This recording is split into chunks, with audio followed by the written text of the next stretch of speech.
So Joshua, here's where your victory it builds in your heart, everybody. The difference between one person and another person oftentimes is their ability to take what God has promised, let it foster, let it build, meditate on what God has said, and have enough courage to say, you know what? God was with these folks. I've read other history books or biographies or whatever, other great men and women of God. I'm going to go on with God in this. Maybe it's just the way I'm wired. I've never been one to want to sit just on the sideline watching somebody else play a game. I never wanted to sit on the bench and watch other guys play football.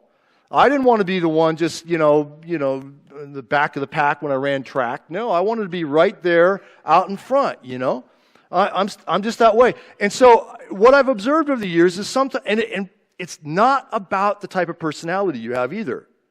We have quiet, introverted personalities. It's not about that. You can be an introverted personality, but learns that your greatness is in God, and you foster and build and breathe on something within by the Spirit, that you step beyond that to become something that you're not. That's what grace is. Grace empowers you to become who you're not. I'm actually an introverted person. I've had to learn to be extroverted. But I know with God in my corner, it doesn't matter. Now, like most introverts, I need a lot of alone time. I'll spend hours alone walking, praying, sometimes hitting a golf ball along the way. Ooh. But I'll spend a lot of time with God alone. But that doesn't mean that I haven't learned over the years how to step beyond myself to be who God's wanted me to be. Does this make sense? You see, sometimes, someone needs to hear this. Sometimes we've chosen, because what we believe is a good career path, we go to college, we get certain education, degrees, etc.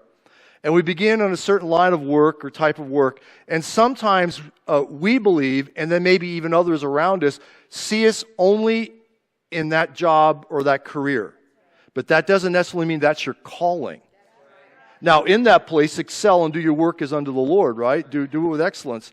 But understand that your calling and who you are in God is way beyond what you went to college for. Sometimes, some of you, like me, have found out, you got training when you were younger, went to college in certain areas, only to discover later in life, wait a minute, that's not my true calling.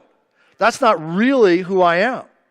And so it's very, very important to just be in tune with what's going on inside. What is God speaking to you?